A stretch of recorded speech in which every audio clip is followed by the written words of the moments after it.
You know, put And your this attack thing, man said if we lose convincingly, I think Ineos look at other managers. I'll be honest, Ineos have to be looking at other managers already because regardless.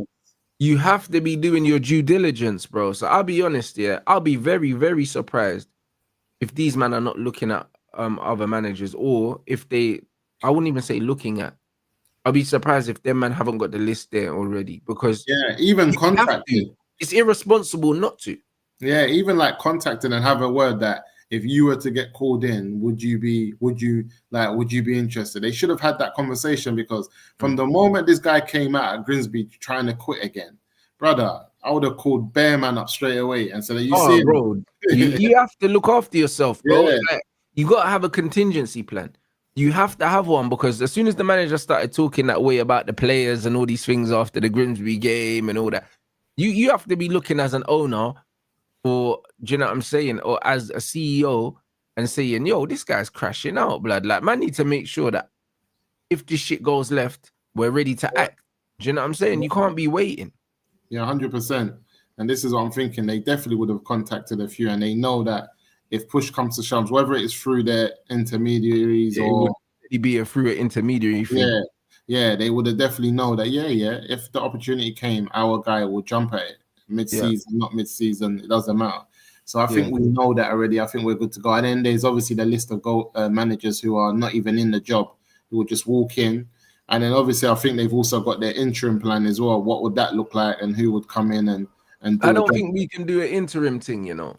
No, I don't think we can do an interim thing because I think this is a very good season for us here to actually capitalize on the lack of football that we're playing and also help bed in the new players, bro. Because I Ineos have think brought that in like 10 new players since they've been here, you know, or it's a more. lot. But I think even the interim you pick would have to be setting up in a way that you want moving forward. I don't think you can leave it because I look at like Chelsea's interims. I saw like Di Matteo, man, come in and won Champions League from no. I don't even know how that happened, but But I he feel came in like and let the players manage, bruv. Do you know what I'm yeah, saying? He kind of let John Terry and them man kind of decide what they were gonna do because they wanted to go away from the fuckery that they were doing before. Do you know what I mean? United don't really have the senior players in the team like that no more.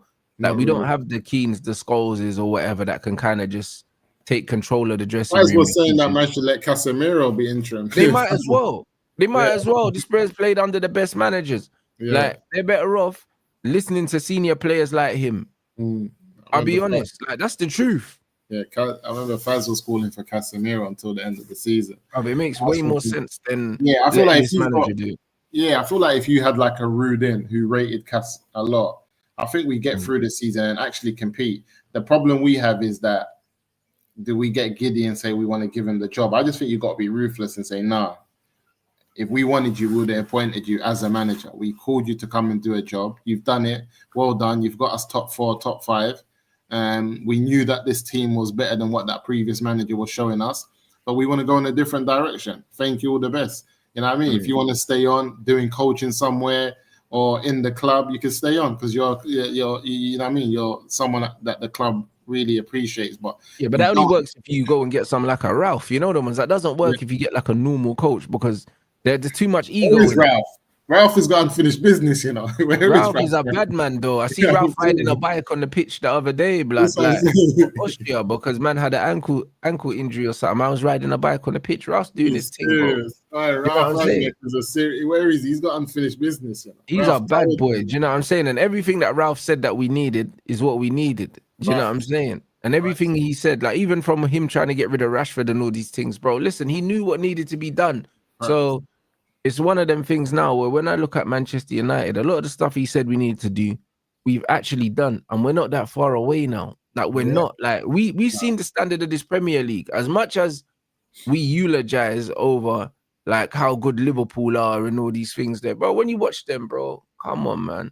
It's yeah, like, it's bro, they're not, not actually that good, like you know them ones, and not even in a way that like they're not better than everyone else because they are. But when I say they're not that good, it's like when I'm looking at this Liverpool team, they're actually not scary, bro. Like when I no, watch them they're play, good. like They're I've good. seen, I remember when Jose came to England, yeah, and he took over at Chelsea. That team was scary, bro. Like Very team. that team was putting teams to bed after like Very 15, team. Bants, and I was like, raw, like it felt like Damien Duff, Iron Robin, yeah, Kill Cole, like scary madness is brother. going. It felt like they were cheating, you know them ones. You know, it's almost like, bro, they're too good. This ain't right. This ain't right. Like, what's going on? First time I was scared for Fergie. I wasn't scared for Fergie under with who? Wenger. Wenger didn't really make me get scared for Fergie. Bro, like, that team was crazy. I was like, these men are cheating, bro. Like, how they could have all these players, like, and then you see them playing, and just the way they were playing as well. Do you know what I mean? I was like, nah. Like it was nasty. Like Michael Ballack, flipping Frank Lampard. The Duff and Robin thing was illegal. You know them on the wing. Oh my days, just body and and then you know what? No, it was mad because we've never really sorted out our midfield. So when these lot were having like players, like I said, Lampard, Essie, and Ballack, I was looking at it like raw because United was still trying to deal with Giggs in the middle of the park. He was doing a job, I get it, and all of that stuff. But we've always neglected our midfield, even from Fergie's times at the end.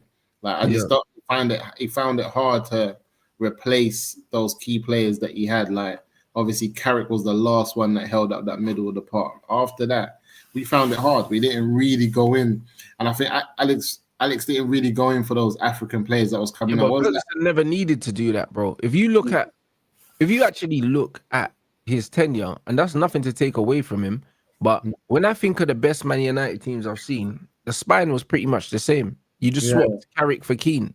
Yeah, you know what I'm saying. You swapped the centre backs in the '99 team for Vidic and Ferdinand. Yeah, but Scholes was there, Giggs was there. You know what I'm saying? Gary Neville was there.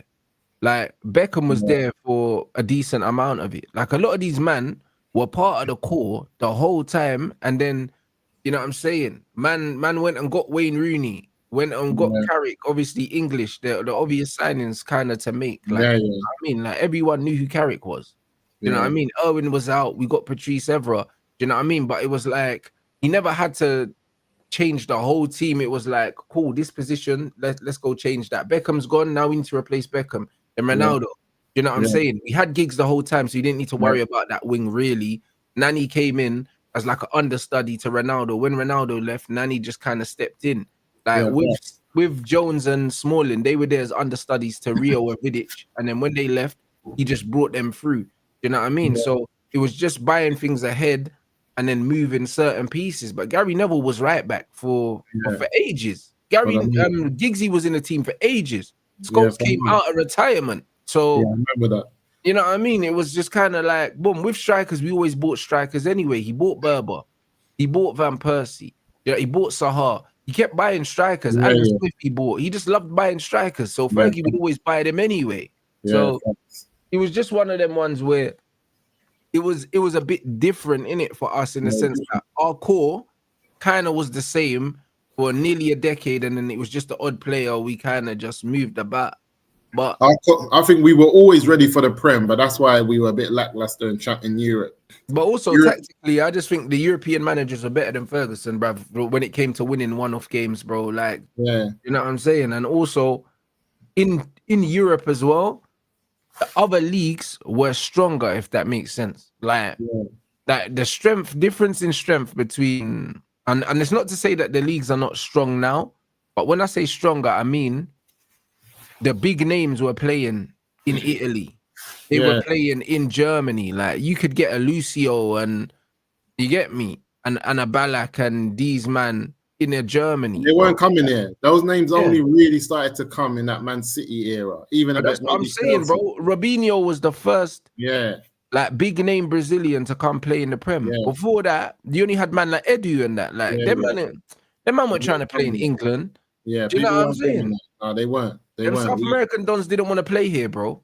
No, we weren't getting that. We were lucky to just get like a top German player come in, maybe, but we weren't getting those. Even the Germans didn't really want to play here. It wasn't the main ones. It wasn't the Beerhoffs and that. Man got the Klinsmans. Like, you know what I mean? Like, man never got the main guys. Everyone stayed in their countries. We never got the main Italian Donnies, bro. Like, Crespo came here when he was washed. We would have never got a young Crespo. Shevchenko at the end of his reign. Everyone we got a washed Shevchenko, a washed George Weah, a washed Eto'o. Like, All these men came to England when they were washed. Like they were Yeah. treating England like it was an MLS payday thing. Yeah. They treated man the way man started treating Italy. It flipped That's and it. flipped. Yeah. Thank you. This is Yeah, what it yeah. was. So back in the day, all the real big name ballers played everywhere but England. Yeah. Got a And then wash at the food end of bullet their as well, career. bro. Yeah, yeah. Because if you think about it, even for someone of the stature and the ability who was suited for Prem, like Zlatan, he came here late. Yeah. Someone of like the game suited him very much. And like, he played everywhere else. He played in everywhere France else. and Italy and Spain. Do you see what I'm Yeah. saying? And then he came here last. So Yeah. it was the last stop for everyone. So teams in Europe, it was way more competitive because the best foreign players weren't playing in England. We were getting the foreign players that weren't really rated, like Janino at Middlesbrough and all them man there. And like, bro, like even Alano at fucking Man City, like Alano ain't like no one talks about Alano. And Like, a lot of these players, we rated them, but they weren't really rated out there to their own like that. We definitely got them like, towards the end, or they weren't getting breaks after they played that a big team over there, and then they kind of fell out. Then they would step in over here. It's true, we didn't get. Did we get a Trezeguet? We didn't get no one like that. No, we didn't. We didn't get a Trezeguet. We only got Henry, because he was perceived as a flop in Italy. Yeah, but he went Italy first. Yeah, you know, like that. Same with Vieira. Yeah, you know what I'm saying? And Vieira only came because of Arsene Wenger. Like, man, know the story. If Arsene wasn't at Arsenal, Vieira doesn't come to England. Facts. And even like Tevez, Mascherano, that was a mad thing with West Ham, and they were just trying to showcase their players, and it was like they didn't even have their rights. It's like they were just Bergkamp was seen as a flop as well in Italy as well. Yeah, yeah. You see what I'm saying? Like, man, his first choice was not England. Like, when you actually look at these players, that we ended up getting at the beginning, like, we weren't getting the high rated brothers. Like, we got Cantona because Cantona got blacklisted in France because he was punching people up.